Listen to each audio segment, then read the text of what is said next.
Hello everybody, this is Pat Torpy from Mr. Big, and this is my first drum instructional video, and I'm coming to you from Los Angeles. This is at Rumbo Studios, where Mr. Big has recorded our last 3 albums in this very room. During this video, Billy Sheehan's going to be performing some Mr. Big songs with me, so we can show you how the rhythm section works within Mr. Big. We're also going to be doing a special performance for this video of some Mr. Big music. Well, basically it's music from Billy and me that has never been heard before, special for this video. And I also want to concentrate on four main things. First one being paradiddles and how important they are to me and how I've used it in my development. Grace notes, how important that is. Footwork and the hi-hat. So let's begin.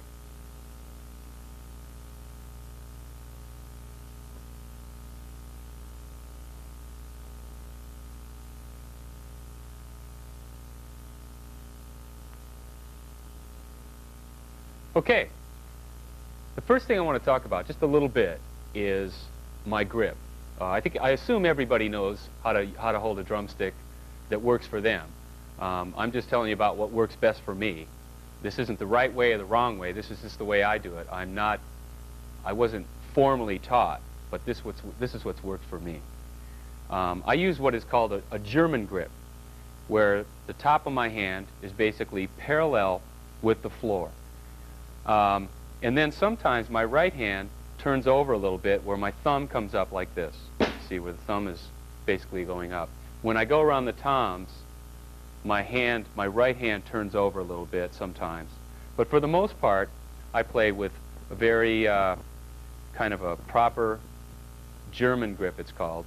This is called Swiss, and this is German, and I use the German type. This is what works best for me. Okay. Paradiddles. I think there's 7 main rudiments, and they're all important. There's double stroke rolls, flams, single stroke rolls, and some other ones. But to me, the paradiddle is the most important. It's the combination of a double stroke and a single stroke, and that's why it's so useful in many, many different ways. I'll show you just real quickly what a paradiddle is for anybody who might not know what it is, but I think most people do. And there's 3 types that I use: the single paradiddle, double paradiddle, and triple paradiddle. Single paradiddle is right, left, right, right, left, right, left, left. Double paradiddle is right, left, right, left, right, right, left, right, left, right, left, left. And of course, the triple paradiddle is right, left, right, left, right, left, right, right, left, right, left, right, left, right, left, left. Now, the reason why these are so great, and what I like to do, is get an exercise that utilizes all 3 of those. And it's good to do it with a click track or keep a hi-hat going for time. And I'll show you what I do. I do singles, doubles, and triples, and then back down. Goes like this.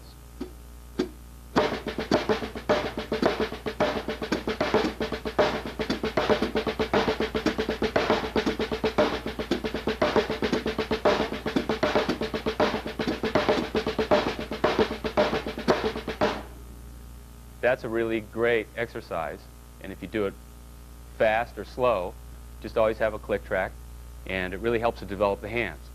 There's also another exercise that I use that utilizes just a single paradiddle and a double paradiddle, and that is good because it makes you alternate to the left hand, and with time it goes like this: 1, 2, 3, 4.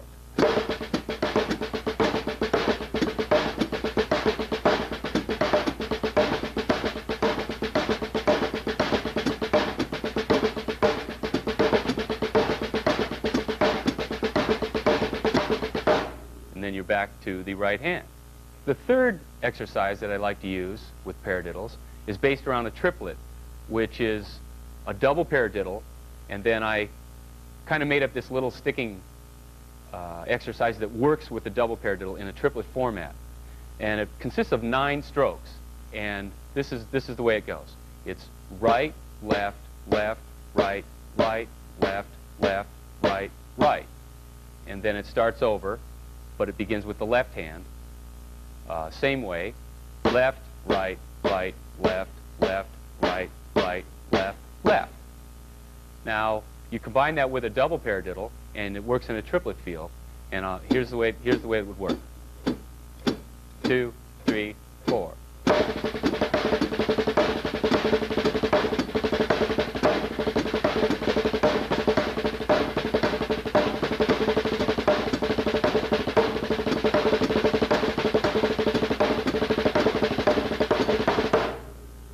That works great on a drum set, and I'll be demonstrating that in just a second. All right, the first thing I'm going to do, I'm going to start with the first exercise I show you, and I'm going to play it around the drum set. Let me take this practice pad off here and show you how it works. And I'm going to accent the beginning of each paradiddle, single, double, and triple, with a tom-tom. And you can see how it kind of works around the kit. It goes like this. 1, 2, 1, 2, 3, 4.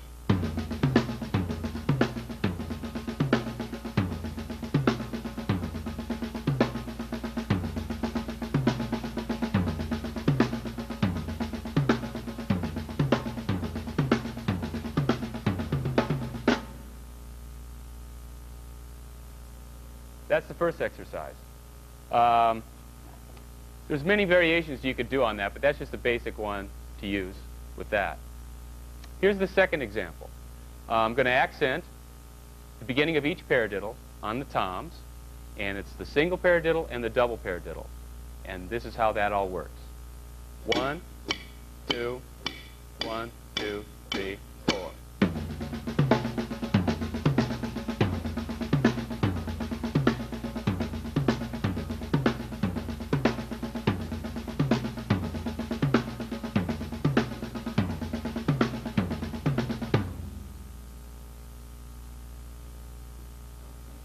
Now, I don't know if you noticed, but see how it alternates? If you keep time with the hi-hat, it makes you alternate. It makes you start one with the right hand, one with the left hand. That's a great exercise. And of course, there's many more ways you can use it around the drums, if that's a good place to start. Now, the third example, I'm going to get a little flashier with, and it's a good exercise to use if you get past just where you could do it with just your hands, and then you start being able to use your feet along with the example. This is what it would sound like. I'm going to crash on the beginning of each paradiddle, and this is the example that's a triplet. It's a double paradiddle with that little permutation, the little exercise that I made up. And that's how this would go. 1, 2, 1, 2, 3, 4.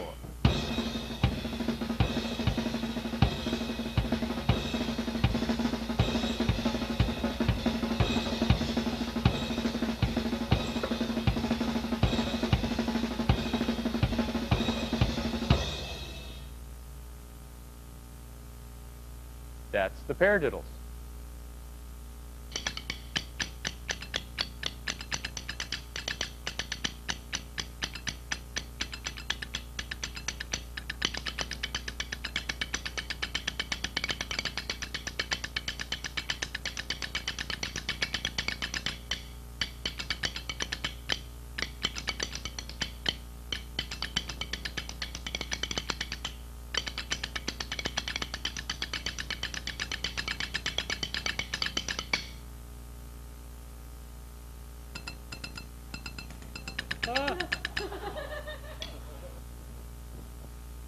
All right, we're going to talk about grace notes now, or ghost notes.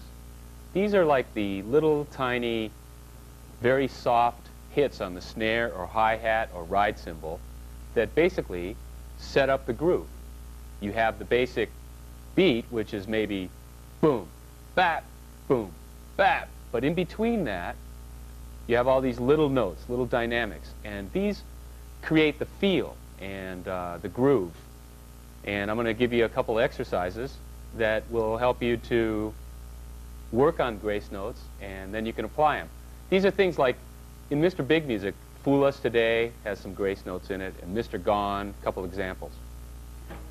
The first exercise I'll show you is real simple.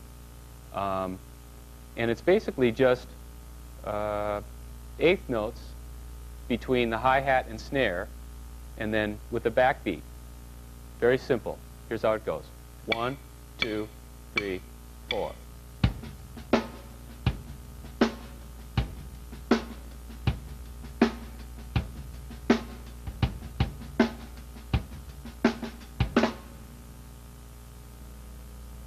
Now in that example, you can see all I'm doing is basically playing very soft with my left hand on the snare.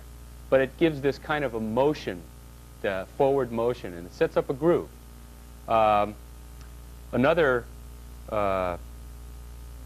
way I can kind of expand on that is, I'll give you an example with that same kind of thing, but then I'll go into the Fool Us Today groove, which basically puts a triplet on the left hand on the snare. So I'll start with the first example, just playing what I just did, and then I'll go into Fool Us Today, and you can see how it all works. Okay? 1, 2, 3, 4.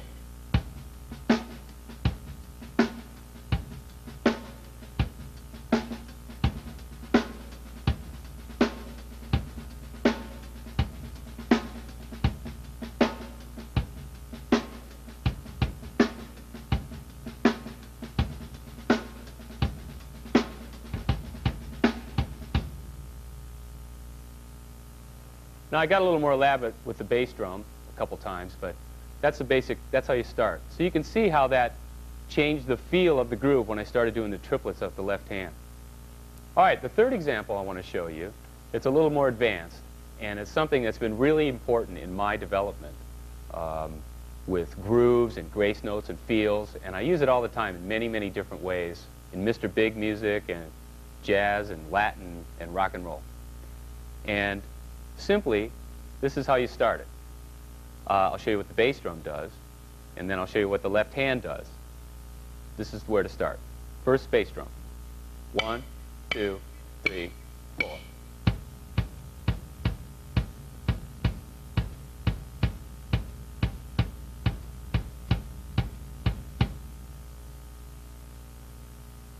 Okay.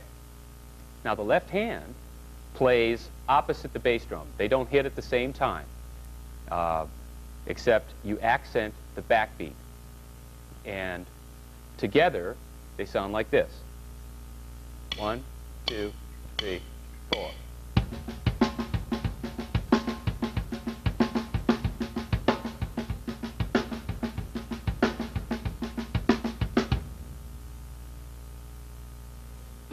Now, once you get that down, you feel comfortable with that, then you add in your right hand by playing quarter notes or eighth notes. You add the hi-hat, and I'll play a couple bars just to give you an example of how this all works. This is how it all sounds together. 1, 2, 3, 4.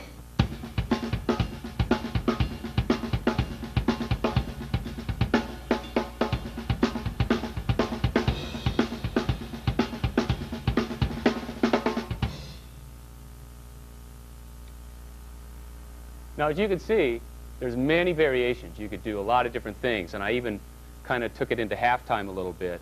But once you get the thing down between the bass drum and the left hand, the world is yours. A universe of ideas opens up. Really? First thing I want to do is Billy and I are going to show you some just some examples of how grace notes can be used within a song. Billy and I are the rhythm section of Mr. Big. We're going to do a little bit of temperamental and Mr. Gone, which kind of show how what you can develop into with grace notes.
Well, I've worked with Pat for about 8 years now, which is probably longer than I've ever worked with any drummer in my life.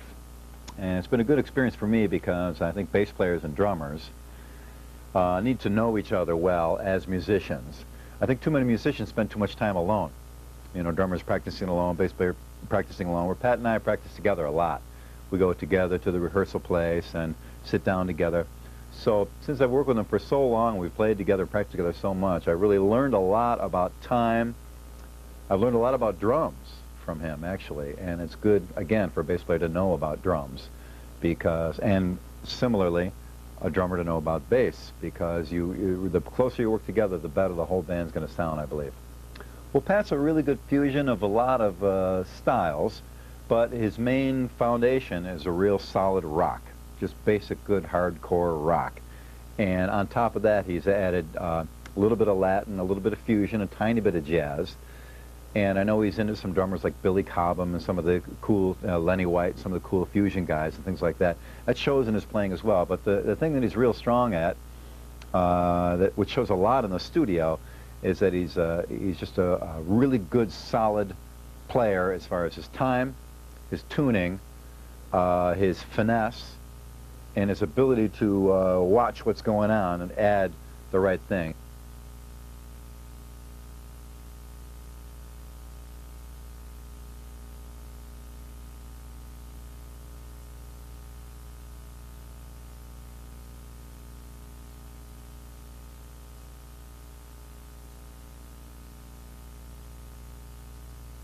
The next thing I want to talk about is the hi-hat. And it's not just hitting it with a stick. I think everybody knows how to hit it with a stick. What I want to concentrate on is what you do with your foot. Because to me, the hi-hat adds another color.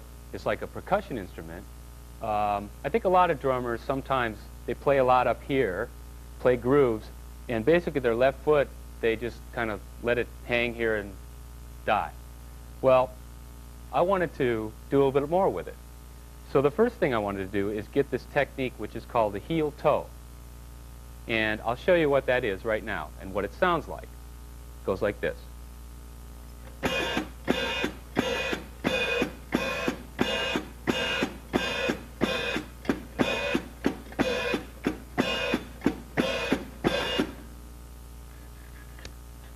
Okay.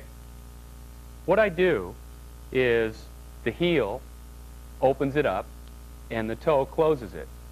Now, in order for me to develop this technique, it's kind of painful. It kind of hurts a lot when you first try to do it, because you're using some muscles that you don't use very much. And these are muscles that are in the front of your leg. And what I did is I took a watch and I made sure that I tried to do this every day. And what I would do is I started timing myself.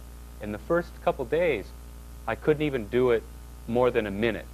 But I kept at it, and after about 2 weeks, I was able to go for 10 minutes. And the first time I recorded with this and used it in a song is a song called Voodoo Kiss. And I'll show you how I used it. It went like this. 1, 2, 3, 4.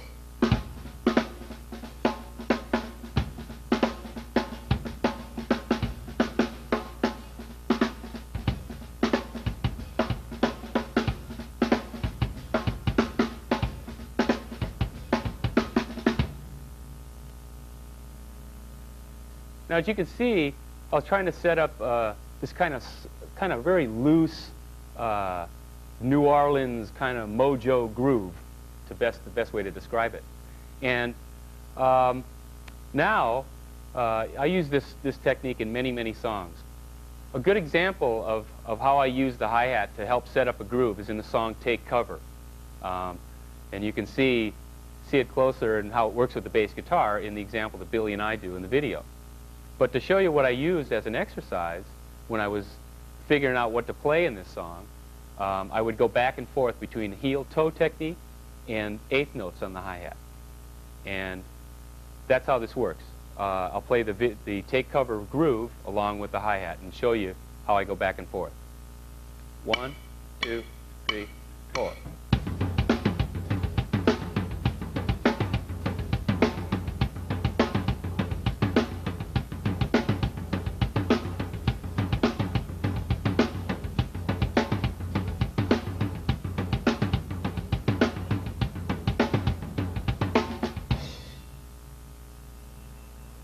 Now, as you can see, what that did for me, it takes a lot of coordination because your right hand and your your right foot and your left hand do the same thing over and over again. The only thing that changes is your left foot on the hi-hat. So it helps to develop strength, stamina, and coordination. And just as an exercise, it's a great thing to try. All right, I want to show you one more thing with the hi-hat also that shows how it can be used kind of like a maraca, which is a shaker, kind of a percussion instrument. And I use this in Temperamental. I've used it in, what's the other song? Merciless off our first record. And it kind of goes like this. You can hear the difference. I'll play the groove, and then I'll add the hi-hat. And you can see how it kind of helps to enhance the groove. 1, 2, 3, 4.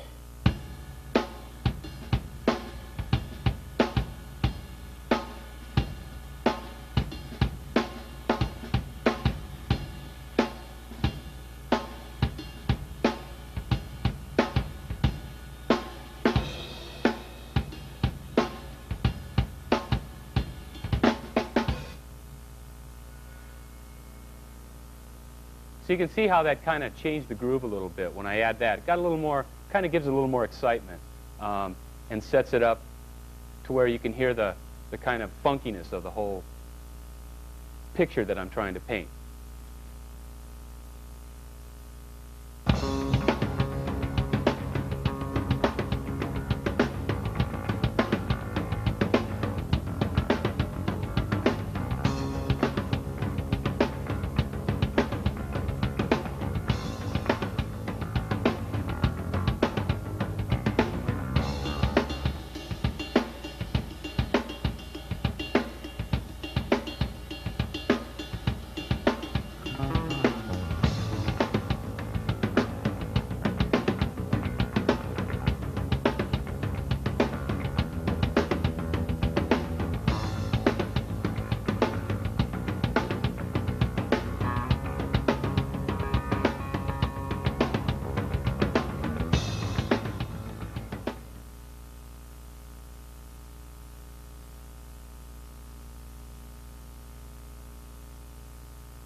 All right, we're going to talk about some footwork, exercises, and some techniques that I use, things that help me develop my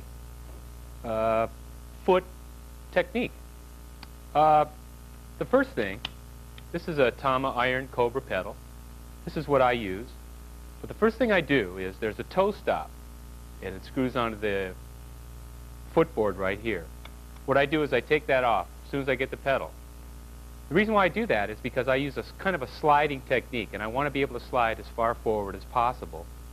And you take that toe stop off, and this allows you to do that. Another thing I use is baby powder. Why, you ask, do I use baby powder? Well, I'll tell you.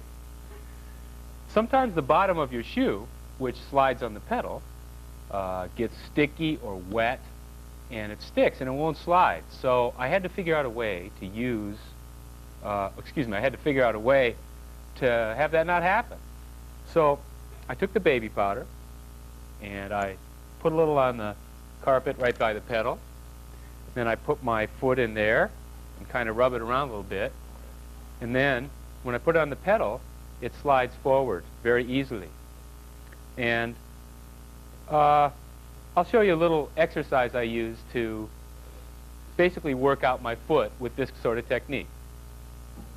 It goes like this.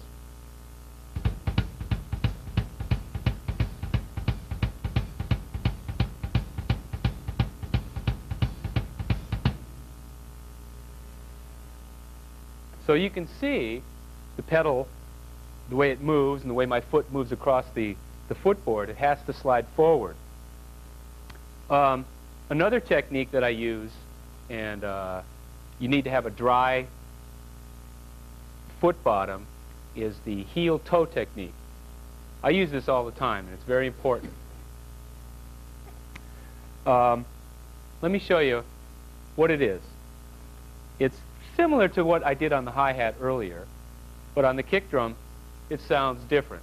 And I'll do it fast, and then I'll slow it down and show you what I use. Here it is.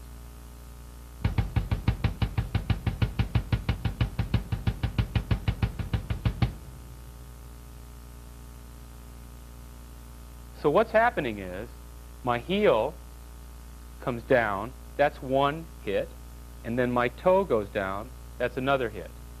So you get this rocking motion. I'm going to use a groove to show you how this works. So I'll just play it. It goes like this.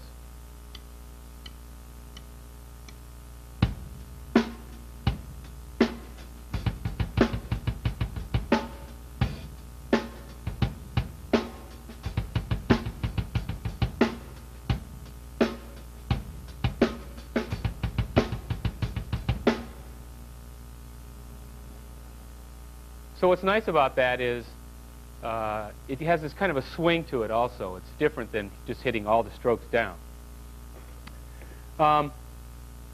When I developed this heel-toe technique, I wanted to use it in a song, and that's kind of how I came up with the groove for Jane Doe, as you saw Billy and I demonstrating. And I'll play the beat to Jane Doe, and you can see where I use the heel-toe technique in this groove. It goes like this. 1, 2, 3, 4.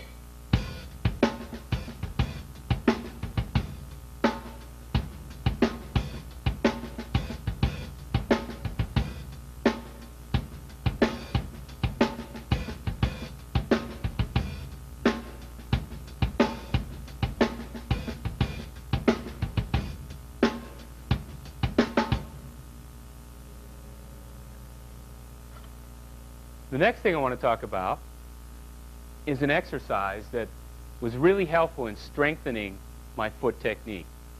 The first thing you do is you take the spring off the pedal. Now the beater, as you can see, is floating freely. And you're probably wondering how this works. Well, I'll show you. Take the spring off the pedal, and this is what I do. Here we go.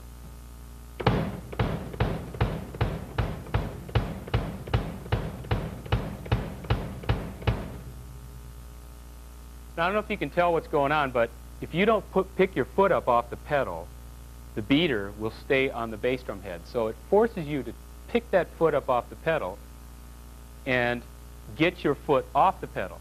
And that's what I'm trying to develop, because there's muscles in the front of your leg here that are very difficult to isolate and strengthen. And this exercise will isolate these muscles, strengthen them. It's kind of painful, it kind of hurts, but what I do is I do it 5 minutes with both feet every day. So I get a watch, and I look at the watch, and I just time myself and force myself to do it. And doing this has really helped me to strengthen my foot. I gain control. Another benefit of this is it keeps your heel down. When your heel is down, you increase your control. That's what I use to develop my foot technique. Okay, well, once you get all this little foot exercises together and you try to strengthen some of these muscles, what I'm doing now, this is an exercise that I use, and I started doing double strokes on my feet, triplets, and then 16th notes. And I'll show you, this is something that I do now, and it's good for like soloing over, but it just shows you how far you can go with this sort of technique. It goes like this. 1, 2, 3, 4.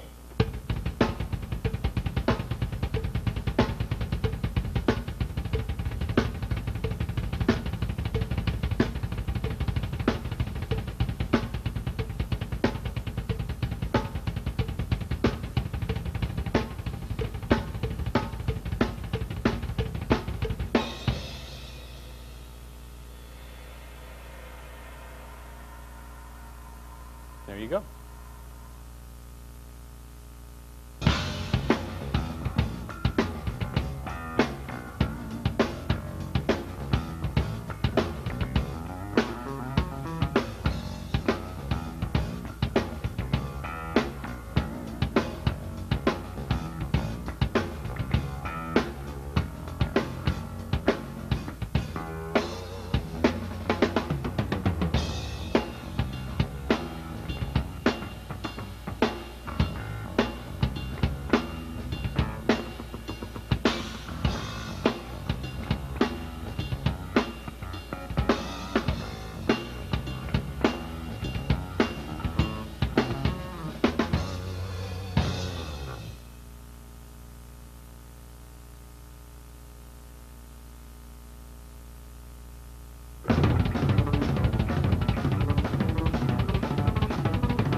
I want to talk a little bit about singing and drumming and why I kind of enjoy singing and drumming and kind of the background and the philosophy behind it. When I was young and playing in bands, copy bands in high school, just somewhere along the line somebody asked me if I sang. And I wanted to, and I thought, well, I'd like to try. And the guy just happened to say, well, you should, because if you're in a band and you sing, you're more of an asset to the band than a drummer who doesn't sing. And so you might have a better chance of getting the gig over drummers who don't sing. And the cool thing about singing is it's kind of like having another arm, because the voice and the melody you sing has it's a kind of a syncopated rhythm over the things you do with your other four limbs. So it kind of increases your independence one more level. And that's why I kind of got into doing that. Another thing that I did is when people asked me about the solo, singing yesterday while I played drum solo. This kind of came about because most of the time when you play drum solos, the only people that really want to listen to them are other drummers. And so I was thinking to myself, what would be kind of a unique approach to a drum solo that might interest other people who aren't drummers? And I thought, I'll sing. So I came up with this wild, wacky thing, and I came up with yesterday, and it seems to keep people in their seats when it's time to do the drum solo. Other than going outside and getting a Coke or going to the bathroom, they stay seated and they enjoy it, and it puts a smile on their face. And that's kind of why I even got into the whole idea in the first place. And that's why it happened.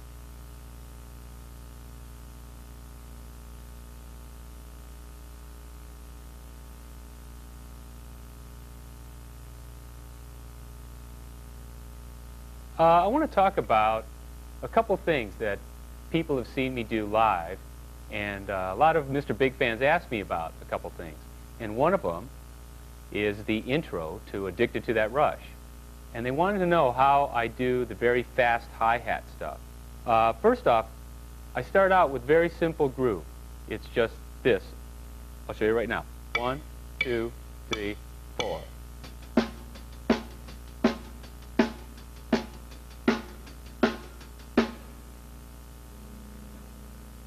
And what I start to do is to start do double strokes on the hi-hat, but not the snare drum.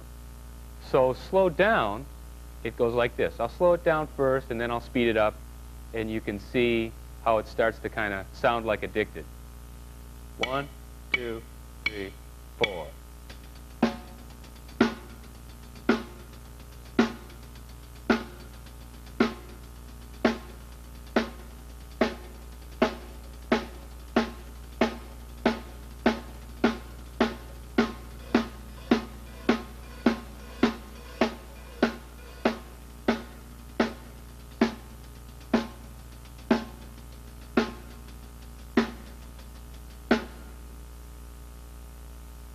One of the licks that a lot of people ask me about, that I use all the time, I want to show you.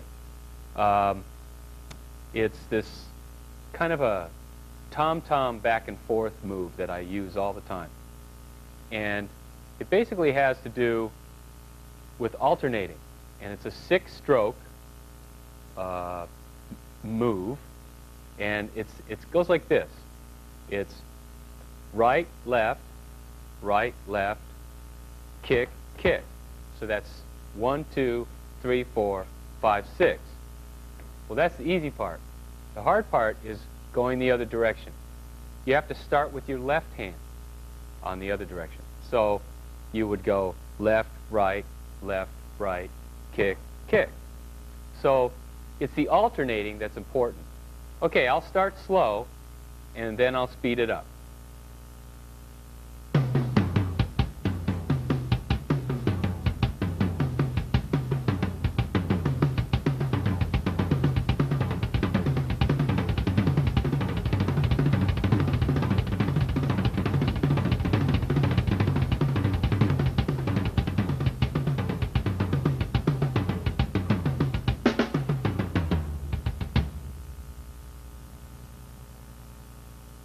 Okay, now one more thing I want to show you with this basic idea is when you just do 4 strokes, which would just be right, left, kick, kick.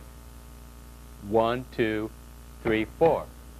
I do that all the time, and a lot of people ask me why it sounds a little different when I do it and then they do it. And the reason is that I alternate from right, left to left, right. And I'll start slow, show you how that sounds with just doing the 4 strokes.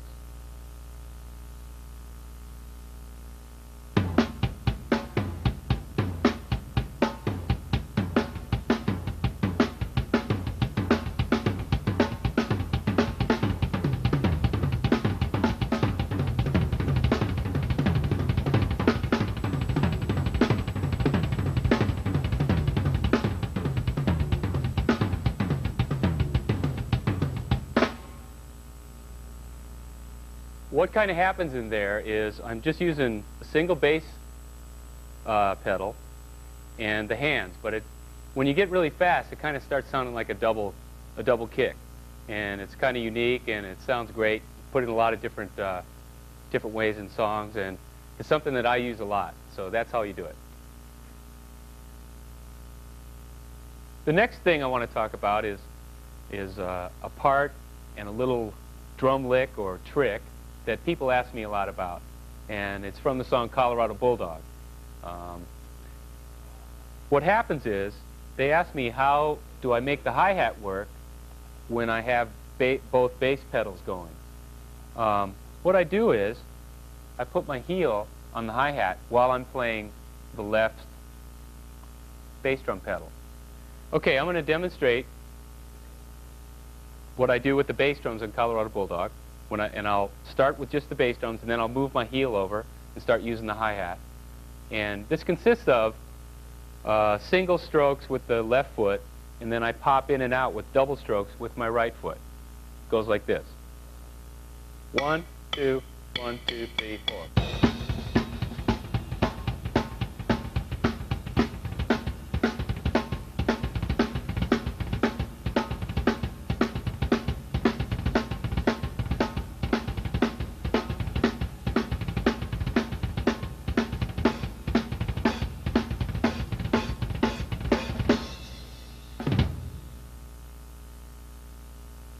My philosophy and approach to drumming is based on 2 things.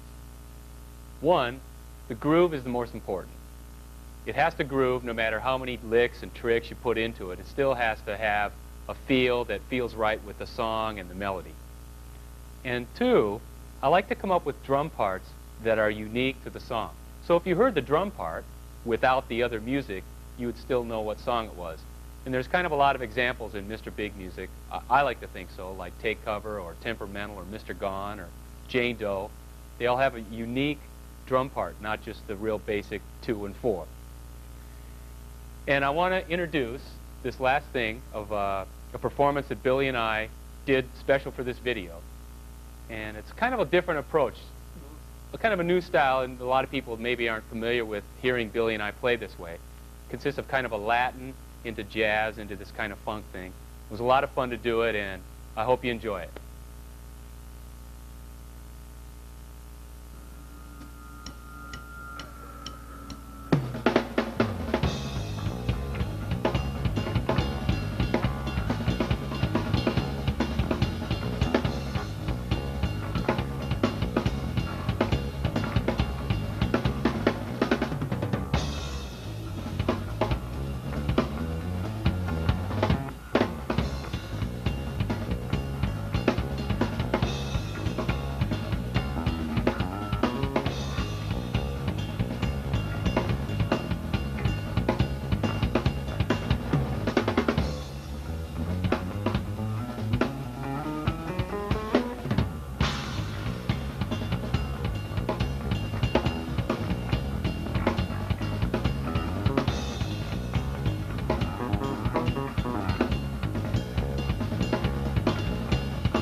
Bye.